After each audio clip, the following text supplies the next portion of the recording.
안녕하십니까. 혜원입니다. 혜원의 불교 현대적 응용하기 오늘은 66번째. 어제 이어서 계속적으로 금강경을 얘기를 해보고자 하는데요. 어제는 그런 얘기를 했잖아요. 이제 부처님이 일상생활을 그대로 경전에 그대로 나타난 거죠. 어떠한 경전에도 글씨란 단어를 표시를 안 했는데 일상생활을 그대로 금강경에서는 그것이 글씨적 아침에 일어서서 동네 7척 7군데를 차례로 다 밥을 이제 먹을 음식을 공양을 받으러 간 거죠. 갔다가 돌아오셔가지고 식사를 하고 발을 닦고 의발을 갖추고 가만히 있으니까 이제 수고리가 여쭤봤다라고 했잖아요. 그렇죠? 여쭤본 내용이 뭐래죠? 안역따라 삼약삼보리 자는 즉 내가 깨닫고자 한 사람은 그 마음을 어떻게 머물고 어떻게 항복받아야 됩니까? 라고 질문을 한 거죠. 그래서 오늘 이제 그 다음 대목이 얘기하는데 그때 이제 부처님께서 그런 얘기를 한 거죠. 착하도다 수보리야 네가 말한 것 같이 부처님은 모든 중생들을 잘 부척 잘 혼념한다. 바로 그러니까 이제 중요한데 그 다음부터 제가 또 한문을 좀 읽어드린다면 이런 경전 내용을 읽어드린다면 바로 그겁니다. 이런 내용입니다. 불언하사대 부처님께서 말씀하셨다. 선제라 착하도다 수보리야 여여소설하야 너가 말한 바와 같이 열애가 선혼념 제보살 모든 보살을 잘 혼념하고 선부촉 제보살 모든 보살을 잘 부촉절 받더니라.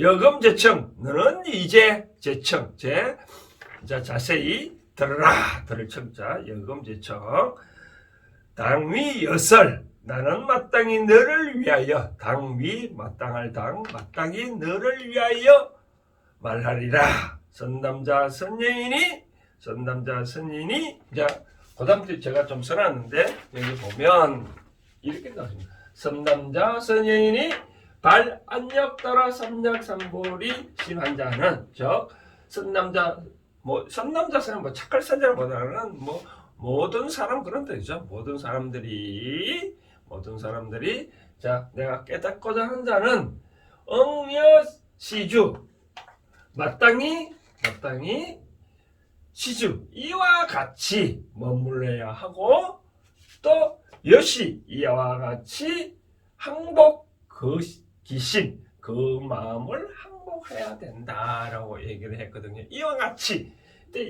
같이 항복을 해야 된다라고 했습니다. 그러자 수보리가 유연 세존 부처님이시여 원컨대 즐긴다.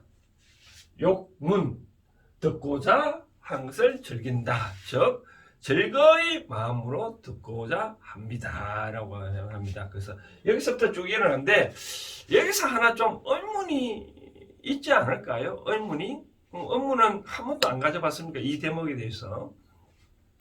즉 우리가 불교의 아까 제가 어제도 설명드렸듯이 총 불교의 부처님 84,000경 중에 5단계를 나눠본다 했잖아요. 첫 번째 하음시 부처님이 깨달은 내용을 37일 21일 동안에 설명을 하시고 난 다음에 이제 너무나 깊은 경전이니까 일반 대중들로 해서 아함경을 설명했다 그랬잖아요. 그 다음 너무 이 소성을 대성하다 보니까 대성경찬에서 방등시를 설명하고 그 다음 마지막에 그 다음 반야시를 설명했는데 조기종 사상이 뭡니까? 말 그대로 어떤 선을 닦는 거잖아요. 그죠? 쉽게 말해서 이 공사상을 알려고자 하는 거잖아요. 공사상을 안다 그러면 부처님이 어떤 행동을 했다면 거기 다 진리가 있지 않겠냐는 거죠. 한마디만 예를 들면 제가 언젠가는 그런 얘기를 했는데 사람이 태어날 때 처음에는 애가 울지 않다가 애다가 이 우주 만물의 모든 기가 몸속에 돌아오다 보면 이 기하고 몸하고 애가 서로 서로 부딪히는 거죠, 그렇죠? 그러니까 탁 오르니까 이 파장이 일어나는 거죠, 그렇죠? 파장이 일어나니까 애가 앵앵 하고 울잖아요, 그렇죠? 그다음 이 기가 다 들어오고 나면 애는 이제 이 울음을 거치고 엉얼엉얼 미소를 짓고 있잖아요, 그렇죠?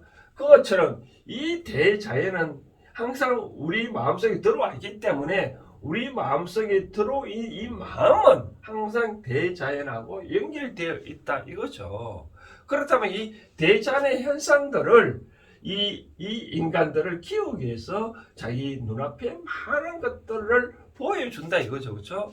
보여주다 보니 또 뭐 어떤 뭐 좀 다른 얘기를 표현하자면 도를 깊은 사람, 예를 들어 저 같은 사람 같은 경우에는 어떤 자연 현상을 보고 이것이 무슨 의미인다는 것을 판단할 수도 있지 않겠냐는 거죠. 그렇죠? 그래서 여기도 나타나면 이와 같이 그 마음을 여시 이와 같이 그 마음을 항복하다. 이와 같이 뭐 부처님께서 그냥 법문하실 때 보면 뭐 그냥 가만히 있는 거 아니잖아요. 가만히 이렇게 이 선정이 들어가는 모습을 보여주잖아요. 그렇죠? 이와 같이 그 마음을 항복하라고 얘기를 했죠. 근데 만약에 마하가섭 선의 제자 투타제일 선의 제일 마하가섭 같으면 무슨 알아들지 않았을까라고 생각되거든요. 예를 들어서 마하가섭 같으면 세 가지 있잖아요. 그죠? 세 가지. 즉 부처님의 자기의 선사성을 마하가섭한테 세 가지 형상으로 전달했다 했잖아요. 첫 번째가 뭐냐면 혹시 다 아시겠지만 분자탑전 즉 분자탑 앞에서 뭐라 했다고요? 반분자라고 해요. 반분자 즉 자리를 반을 나눠서 딱 그 말씀 뭐냐면 마하가섭이 이제 마하가섭에 대한 이야기는 다음에 좀 얘기를 하시고 해드리고 마하가섭이 이제 이 부처님 제자가 되고 난 다음에 이제 본인 남들이 수행을 하잖아요. 하다 보니까 머리도 길고 수염도 길고 저도 인도에 가 보니까 뭐 이 수행하는 사람들 얼굴 보면 좀 이상하던데 그런 사람들이 부처님 뭐 이제 대중들 앞에서 설법하고 있는데 마하가섭이 탁 나타나니까 다른 사람 막 싫어하는 거예요. 막 싫어하니까 근데 부처님은 어떻게 흔쾌히 내가 자리를 하고 있는 거 반을 나눠서 얘야 오늘아 네가 여기 앉아라 했거든요. 그렇죠? 그러니까 이 부처님 스승과 제자는 그럼 일맥상통한다 그러잖아요. 그렇죠? 그러니까 스승만은 이 마하가섭의 행색을 어떠한 모습을 안다는 걸 나눠준 거죠. 그렇죠? 두 번째 또 유명한 여마미소란 말 있잖아요. 여마미소. 다른 말로 하면 이신전심 즉 영축산에서 부처님이 법문을 하시는데 하늘에서 꽃비가 내렸죠. 그렇죠? 그 연꽃을 하나 그 잡아가 연꽃 하나 탁 들으니까 다른 모든 제자들은 다 모르는 제자는 모르고 있는데 마하가섭만이 빙그레 웃음을 웃었다고 그런 얘기를 한답니다. 그래서 부처님 마음을 마하가섭한테 전한 거죠. 그렇죠? 그다음 마찬가지로 또 이 하나 재미난 얘기는 세 번째가 뭐냐면 각부상시인데 이제 부처님이 구시나라에서 돌아가시고 난 다음에 이제 마하가섭은 그 사실을 몰랐죠, 그렇죠? 그런데 어느 날 이 길가에 가 보니까 어떤 제자가 어떤 사람들이 이 꽃을 들고 있다는 거죠. 그러니까 마하가섭 물어본 거죠. 네가 왜 꽃을 들고 있냐 얘기를 하니까. 부처님께서 돌아가시고 한나라에서 꽃비가 내려갔는데 그것을 주고 있다. 그래서 마하가섭이 놀래가지고 이제 부처님 열반지로 이제 막 갖는 거죠. 가서 이제 이미 부처님은 장례를 치르기 위해서 이 벌써 관 속에 부처님을 이제 모셨는데 마하가섭이 그런 얘기를 했죠. 부처님이 이리도록 어떻게 일찍 갔습니까? 관 속에 보니 어디가 머리인지 어디가 다리인지 모르겠다라고 그러자 부처님께서는 다리를 이 뒤 모서리에서 다리를 쑥 내밀었다고 그런 얘기가 있답니다. 그러면 그 대목이 뭐죠? 마하가섭이 제자인데 부처님한테 이리 어떻게 일찍 가십니까? 라고 얘기하니까 부처님은 아니다. 나는 바로 돌아가는 게 아니다. 이 육신은 여기 잠시 빌려서 온 것뿐이지만 나는 영혼이 여러분들한테 같이 있다라고 얘기를 한 거거든요. 그래서 이제 마가섭이 이 세 가지 이런 일이 이제 선을 전달하는 내용이 있답니다. 그래서 만약에 이 건강경을 만약 마가섭이 수보리가 아니고 부처님한테 만약 그렇게 여쭤봤다면, 즉 깨닫고자 하는 사람은, 즉 공사성을 알고자 하는 사람은 이 마음을 어떻게 간직해야 되고 어떻게 항복을 해야 됩니까? 라고 물어봤었을 때 부처님이 이와 같이 하면 된다라고 말했다면 마가섭은 알아차리고 원컨대 부처님이 듣고자 합니다라고 말은 하지 않았을까라고 하는 바로 저 생각입니다. 그래서 해문의 불교 현대적 응용학이 이제 건강에 계속 얘기를 하는데, 이와 같이 우리 마음은 항상 대자연하고 서로 연결되어 있습니다. 만약에 그 마음이 서로 연결되어 있는데, 그런 말 있잖아요. 내가 뭐 어떤 일을 잘못하면 가슴이 두근만 세근만 하잖아요. 그렇죠? 또 어떤 일이 잘 되면 이 가슴이 편안하잖아요. 그러니까 내 마음속에 자꾸 뭔가 가슴이 답답하다 그러면 이 대자연에서 뭔가 당신을 가르쳐 주기 위해서 가슴을 답답한 거다. 그런데 그걸 인식을 못했다면 또 이 대자연의 신은, 당신을 지켜주는 이 신은 또 다른 사람에 들어가서 다른 사람이 대신 또 어떤 말을 해줍니다. 그 말을 잘 듣고 내가 잘 흡수를 해서 행동을 하면 어떠한 어려움도 없지 않겠냐라고 생각됩니다. 그래서 건강경도 이와 같이 하나하나 어떤 대목에서 그냥 피상적으로 읽고 넘어가는 것보다 왜 이런 것을 이런 식으로 표현해놨을까? 왜 부처님이 이렇게 말씀하셨을까? 제자들은 왜 이렇게 했을까라고 한 번 정도 달리 생각을 해보면